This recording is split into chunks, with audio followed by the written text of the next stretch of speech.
Swayam Prabha. Digital India. Educated India.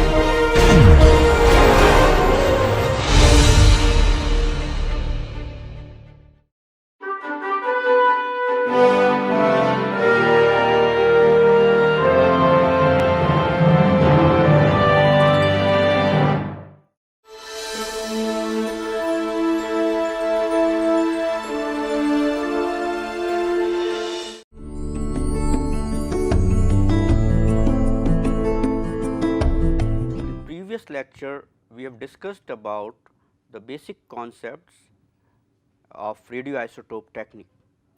If you could recall, we have discussed about the nature of radioactivity, where we have discussed about the atomic stability.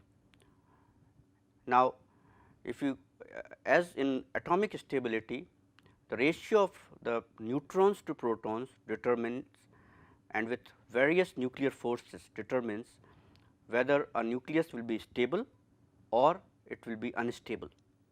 Now, when it is unstable, then that nucleus is bound to emit either radiation or matter or both to become stable, and in this process it might change its characteristic, that is, an element can change from one form to another, and the process is known as transmutation.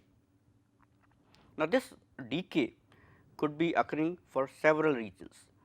One, there could be a neutron to proton ratio could be high, or neutron to proton ratio may be too low, and other factors. Now, this decay, which is in terms of electromagnetic radiation or subatomic particles, can happen through various ways. Like for example, like we have discussed earlier, the decay could happen by the emission of a positively charged or negatively charged beta particle, which is called negatron, which is negatively charged, and positron, which is positively charged. It could occur by heavier nuclei, which is called alpha particle or helium nucleus, or it could occur by a simple electromagnetic radiation, which is gamma rays, and in one case we have discussed electron capture, where X-rays are generated. So, there could be different ways where a radioisotope can decay. Now, in this lecture we will further take our discussion and understand other concepts in this radioisotope techniques. Now, if you could recall, we ended the discussion in the last lecture, we were discussing about decay energy, and so now we will start with decay energy and units of radioactivity. Now, decay energy, like I said, they are mostly expressed in terms of electron volt, but 1 electron volt is not a large enough energy, and so the majority of isotopes, the term million or mega electron volt is more applicable. Now, if you compare different emitters like alpha emission emitter particle or beta particle or gamma radiations, their energies have a particular characteristics. For example, alpha particles or alpha emitters have a decay energy in the range of 4 to 8 million electron volt, while beta and gamma emitters in general have decay energy less than 3 million electron volt. Now, let us little bit go more into beta and gamma. Now, gamma also have a range where it is up from 10,000 electron volt to 10 million electron volt, but for beta emitters there is a range of energy, and this particular range of energy is called beta spectrum, because you have from very low energy, that is a continuous range from very low energy to very high energy, the beta particles are emitted, and this is, if you plot it, this is a relative probability of emission of a beta particle as a function of energy, then it is called a beta spectrum. Let me show you this on your screens, that how different beta particles or beta emitters have a range of energy where beta particles are emitted. Now, let us take a few examples here where we can see the energy spectrum of negatron emission. Now, for example, if I draw this for a few of those negatron emitters, now this specifies n is the number of atoms with a particular energy E, and this is energy in terms of million electron volt. So, if I just plot, for example,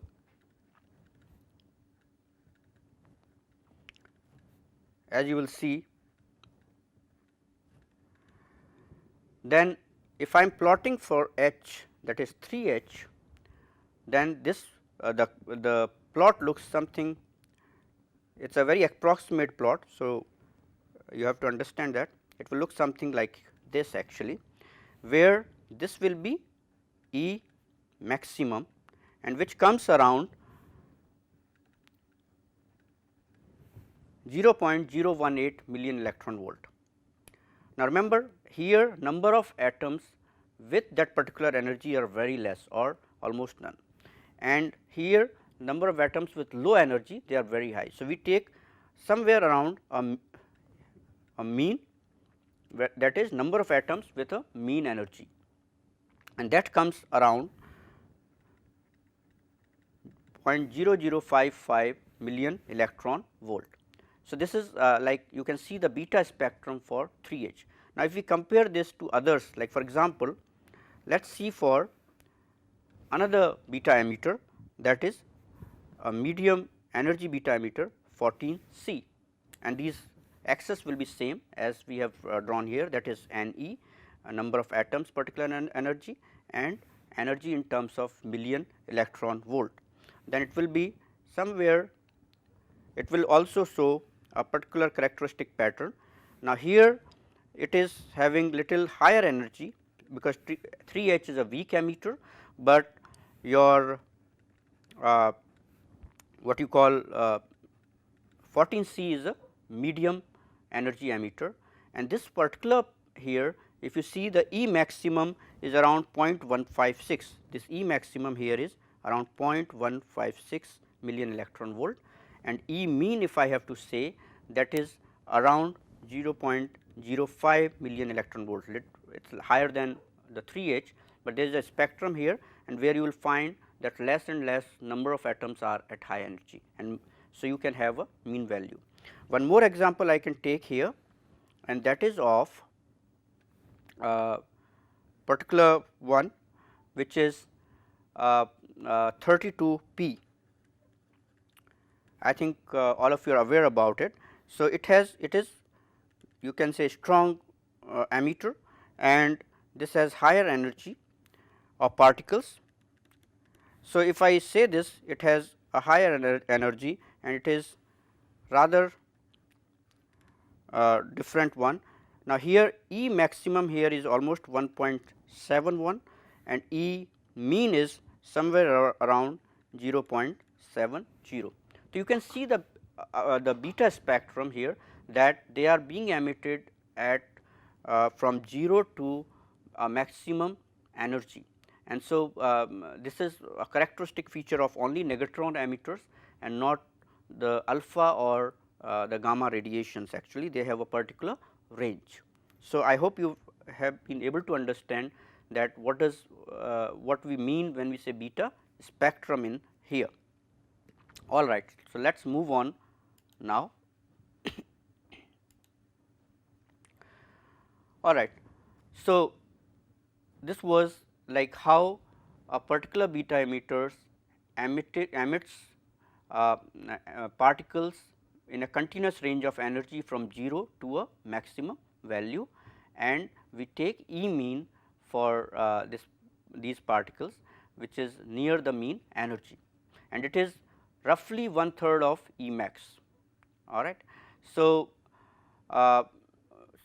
as we have seen in the graph or spectrum, the particles with E max are very less, and particles somewhere in between are taken as the number. All right. Now, how this radioactivity in terms of units is expressed? Let us see that. Now, in international system of units, that is SI systems, the units of radioactivity is becquerel in honor of the scientist Henry Becquerel. Now, 1 becquerel is defined as 1 transformation or disintegration per second, and it is mostly expressed in terms of gigabecquerel, that is 1 into 10 raised to power 9 decay per second, or terabecquerel, that is 1 into 10 raised to power 12 decays per second, and is commonly used. These are most commonly used. Now, there is another widely used unit which is Curie, based on Madame Curie's name, and this is expressed as Ci. Now, 1 Ci or 1 Curie is defined as number of disintegrations per second per gram of radium, and it equals 3.7 into 10 raised to power 10 10 disintegrations per second, or we can say 37 gigabecquerel. Now, for most biological applications, the unit is too large and microcurie or millicurie is used rather than simply the Curie. So, for practical purposes, it is not possible to detect actual number of disintegrations. So, we have to keep in mind when we are detecting, and as we will discuss in coming lectures, this is very difficult to capture or to record actual number of disintegrations taking place. So, what you really count is the number of radiations you have counted, and it depends on efficiency of counting, that how many particular events, radioactive events you can count. Now, therefore, radioactivity is generally stated as detection or detected counts per second. For example, it could be CPS or it could be counts per minute. For a particular quantitative experiments where you require absolute amount of radioactive material to be calculated, then this value, that is counts per minute or counts per second, needs to be converted into disintegration per minute or disintegration per second. This is done by dividing by the efficiency of counting. So, that is a method to determine absolute counting. Now, in most experiments, radioisotopes are rarely pure actually. That means, a carrier of the stable isotope of the element is added in here for stability and other factors.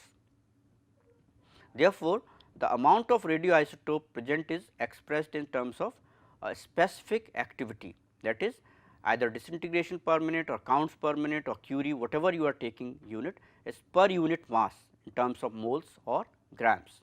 So, you can say counts per minute per gram or per mole. So, that is a specific activity you take. An alternative method of expressing specific activity not so frequently used is atom percent excess, which is defined as number of radioactive atoms per total of 100 atoms of the compound. So, but that is not so frequently used.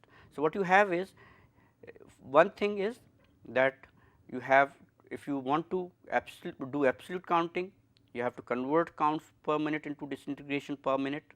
Then you have to also consider about specific activity, as there is a stable carrier of in terms of a stable isotope being mixed with the radioisotope. So, these are important things. Now, let us move on into rate of radioactive decay. Now, rate of radioactive, like we have seen what are the units being used, how it is expressed in terms of energy. Now, let us get into that how do you measure rate of radioactive decay. Now, the emission is a very spontaneous process, like I said earlier. Its decay occurs because of the processes which are confined to the nucleus of unstable atom and without any physical interaction from outside the atom. So, this is a spontaneous process. Another important part is that it is a random process. Radioactive decay is a random process at a single atom level. What does that mean?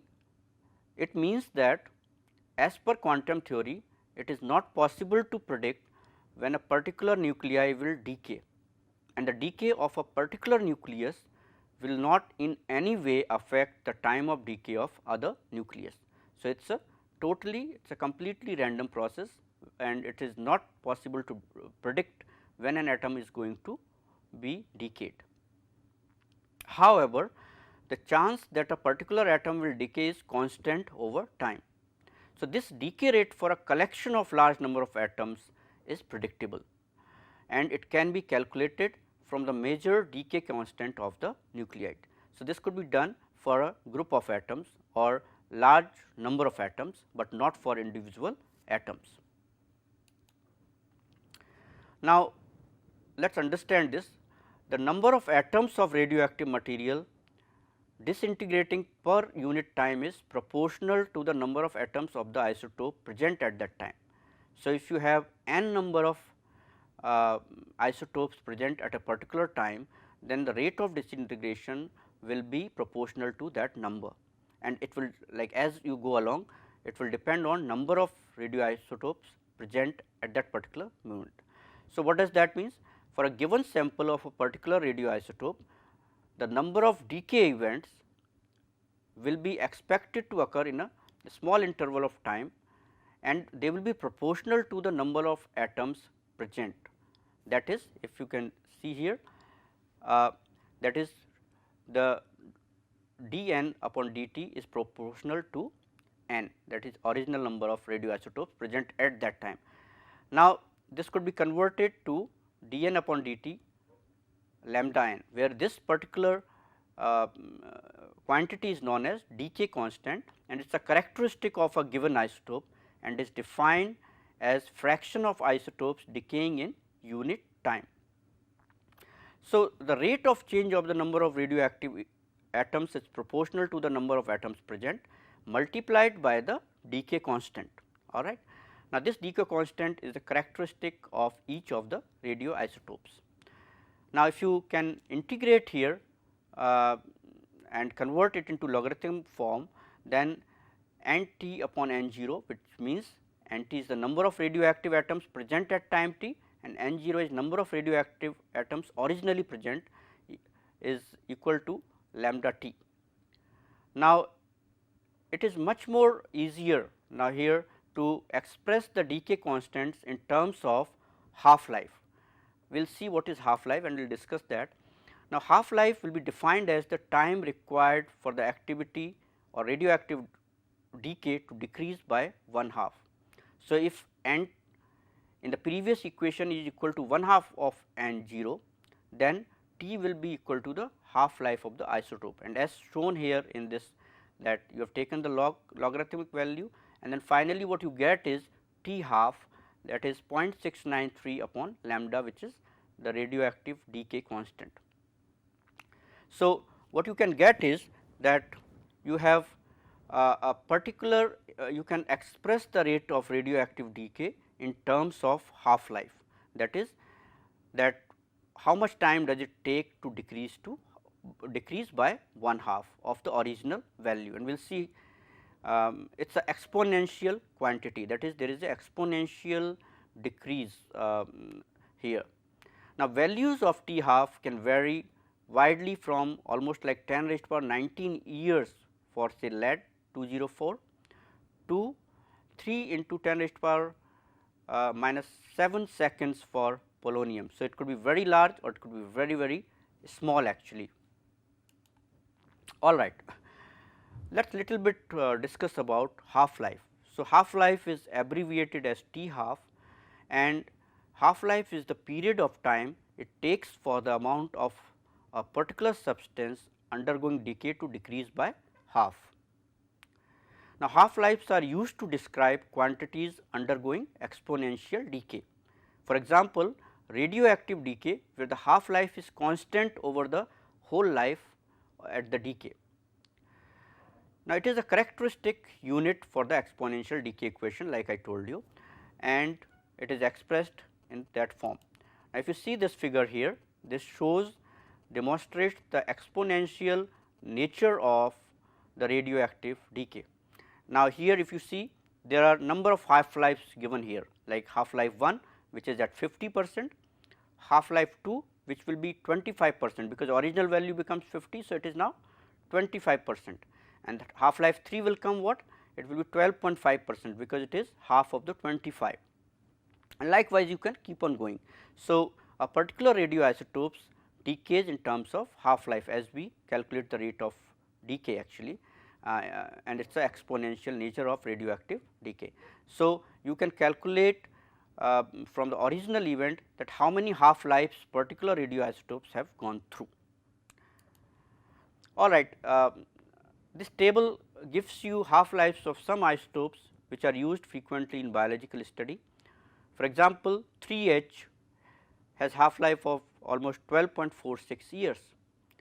Now, 14C has very long half life of 5,760 years approximately.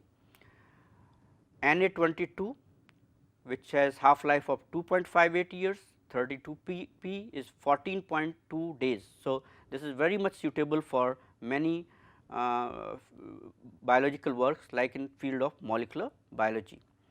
Then 35S has 87.2 days of half life, 42K has 12.40 hours of half life, and likewise you can go on, like I-131 has 8 days of half life and I-135 has 9.7 hours of half life. Now, this is very significant because you would, when you are utilizing these radioisotopes for different application like say in biological research or biotechnology research, then if it is a too long a half life, it is very difficult in storage and discarding this and also utilization. But if you have a like half life as 32P 14 days, this becomes very very important and it becomes quite good for being used in biological research, because you can after certain period the this particular will decay its many half lives actually. So, this is very important. Half life is a very important phenomenon in radioisotope technique. Now, let us move on to how does this radioactivity interacts with matter. That is a very important part, because that is how detection will be done, and that is how you will understand that why certain certain emissions like certain radioisotopes with particular emissions are not used and some are used. Like I said, alpha particle emitters are not so much used and beta emitters are frequently used. So, let us go one by one. Now, alpha particles, they are relatively heavy. If you remember, if you can recall, they were like doubly positively charged with atomic number 2 and mass number 4. So, they will be certainly relatively slow. Beta particles, they are lighter and they are much lighter. They can be negatively or positively charged, and they will be faster than the alpha particle. Likewise, gamma rays, which does not carry any mass or charge, will be highly penetrating in nature. All right, let us discuss each of them. How do they interact with the matter and what are the consequences in terms of their application and toxicity. Now, alpha particles with considerable energy, with all particles of a particular isotope having same amount of energy, these particles interact with matter by causing either excitation or ionization. Now, excitation means energy is transferred from alpha particle to orbital electrons of neighboring atom, and the electrons being elevated to higher orbital, and then when they come back to the original orbital, then radiation will be emitted. Now, alpha particle will continue on its path with reduced energy, as it has transferred some of the energy to the electron, and the excited electron falls back to original orbital, emitting energy as photons of light in visible or near visible range. In ionization, here target orbital electron is ejected completely and the atom becomes ionized, that is, you get a pair which is positively charged ion and negatively charged electron. So, that is ionization. So, it could be either excitation or ionization. Now, as I said, because of their size, slow movement and double positive charge, they interact strongly with matter, because as they enter the matter and they are larger in size and slow, they are bound to interact more with the atoms which are coming in their way.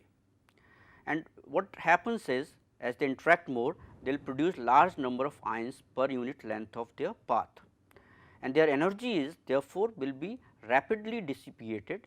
And so what does that mean is, they will not be highly penetrating, they are very slow, they are large, they do interact with matter, and so they will be not so much penetrating. For example, if you consider a 5 million electron volt alpha particle, it will only travel about 3.6 centimeter in air, and it is not able to penetrate even an ordinary piece of paper. So, that is how alpha particle interacts. Now, they can interact with either nuclei or orbital electrons. Now, when passing in the vicinity of nucleus, it may be deflected with no change in energy, which is called Rutherford scattering, or deflect with small change in energy, or absorbed by nucleus causing nuclear transformation. So, a lot of things could happen. Now, the most probable process involved in the absorption of alpha particle, however, are ionization and excitation of orbital electrons. Now, since alpha particles are low in penetration ability, they are usually not hazardous for external exposure. Like I said, it is hard, they cannot enter even a piece of paper, thin paper, but if the alpha emitting nuclide is deposited in on organism, then it is toxic. So, when internally deposited, alpha particles are often more damaging than most other types of particles, because comparatively large amounts of energies are deposited within a very small volume of tissue. So, they will be quite toxic and damaging for the tissues. So, in summary, alpha particles, they are slow, they are large, and they are not very penetrating, dissipating their energy very fast, and they could be toxic in certain cases. Now, let us see about how a beta particle, we are not going to discuss about positron. Like I said, it has a transient survival, it like annihilates very fast, but we will be discussing about the negatron or beta particle which is negatively charged. Now, these beta particles are small and rapidly moving particles compared to alpha particles. They are small and much lighter, they carry a single negative charge, and they interact with matter by causing either excitation or ionization. Now, beta particles can interact with electrons as well as nuclei. Beta particles passing near nucleus will be deflected by the Coulomb forces, and loss of the particle's kinetic energy may or may not occur. Coulomb's repulsion between the beta particle and electrons frequently results in ionization.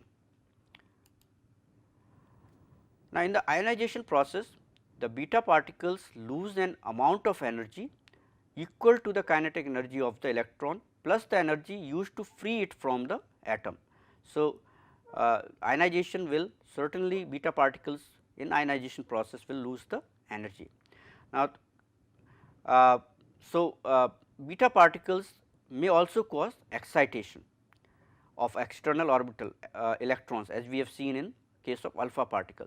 So, what happens then, which in turn leads to the emission of sometimes UV photons. Now, like alpha particle, beta particles have a characteristic average travelling distance through matter, and that is dependent upon their initial kinetic energy. Now, beta particle with energy about 2 million electron volt will travel up to almost 9 meter in air and about 10 millimeter in water. So, comparatively beta particles will have higher penetrating power as they are light, and before dissipating their energy they will move to rather more distance as compared to alpha particle. Now, gamma rays, let us come to third one, that is electromagnetic radiation, which is gamma rays. Now, these are electromagnetic radiation, like I said, and have no charge or mass. They rarely collide with neighboring atoms and they are highly penetrating. Now, their interaction of photons or with matter involves several distinct processes, and we will discuss each of them one by one. Now, the relative importance and efficiency of each process is strongly dependent upon the energy of the photons, and there, like we will see, there are low energy, medium energy and high energy gamma photons, and also it will depend upon the density and atomic number of the absorbing medium.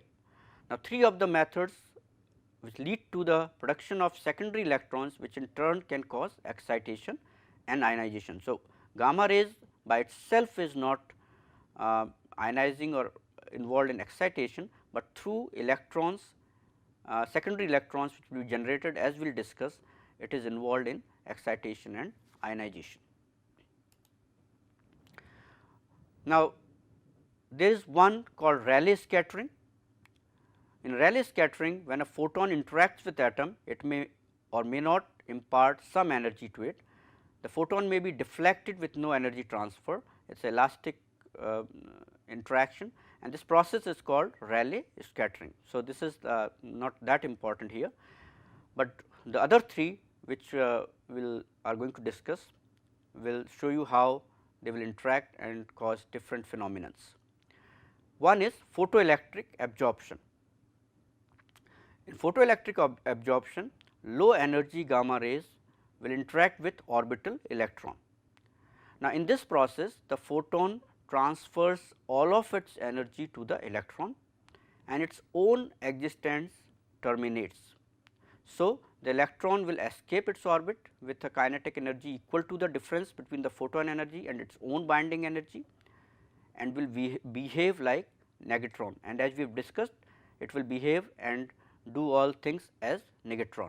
So, what is happening here, that there is a low energy gamma ray interact with electrons and will transfer its complete energy, and its particular existence will not be there anymore, and then that orbital electron will be ejected and behave as negatron. Now, let us see how does it, this figure shows that particular phenomenon here, that there is a gamma ray coming, it will eject this electron from here, transfer its whole energy, and the electron is ejected as a photo electron in this case. So, low energy gamma ray will have a particular way of interacting. Now, let us see the medium energy gamma ray. Now, here it is, this particular effect is called Compton effect. In this process, the photon interacts with an atomic electron sufficiently to eject it from orbit. The photon retains a portion of its original energy. Remember, this is a medium energy and not the low energy photon, and it will continuously it will move continuously in a new direction, because it will be deflected actually. Thus, the Compton effect has an absorption component as well as scattering component. The amount of energy lost by the photon can be related to the angle at which the scattered photon travels relative to the original direction of travel. So, here in the Compton effect, you have energy partly transferred for ejection of electron or negatron, and partly some energy is carried, or it is carried over as a low energy gamma ray. Let us see, try to understand this in figure. So, what happens, that you have a gamma photon with medium energy, it hits orbital electron, electron is ejected, and the gamma ray continues in a new direction here. So, and this again can act as a low energy photon here. Now, third one is pair production. Now, this pair production occurs when there is high energy gamma rays.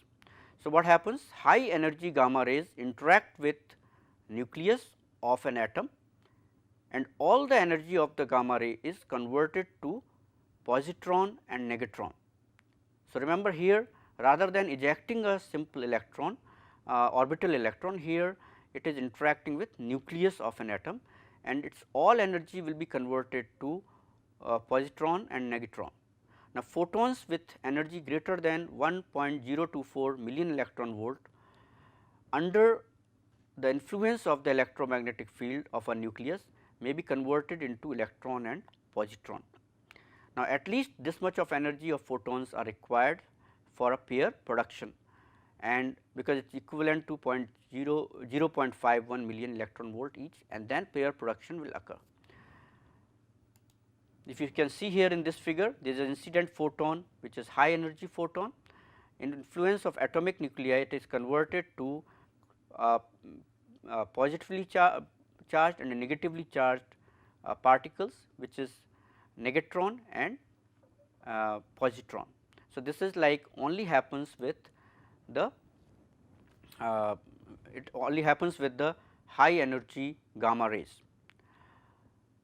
Also, there are whole lot of different things which will be interacting. Neutrons can interact and encounter biological material. It is utilized in for a lot of biological applications, and it will collide with a proton with a sufficient force to dislodge the proton from the molecule.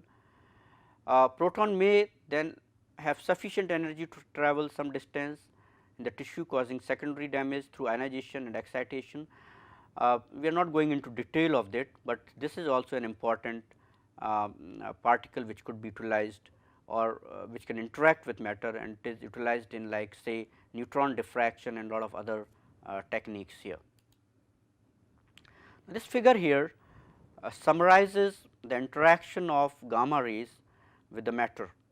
Now, if you can see here, this is like atomic number and the x axis gives you photon energy. Now, if you can see in different areas are distributed in here. So, there is a low energy area which have dominant photoelectric effect. What does that mean? That low energy gamma rays will show photoelectric effect. The medium energy gamma rays will show Compton effect dominantly, and the high energy gamma rays will show the pair production here. So, you have three kinds of effects of gamma radiation which are shown in here and summarizes the whole interaction very well. All right. So, in this lecture what we have summarized is many different basic concepts. One is that how the in terms of energy the radioactive decay is measured, which we have said it is in terms of electron volt, or which is million or mega electron volt, which is larger unit, because electron volt is a very small unit. We have seen what are the units of radioactivity, which is expressed in terms of becquerel, which is gigabecquerel or terabecquerel, and also it is widely used in terms of Curie, where you use microcurie or millicurie.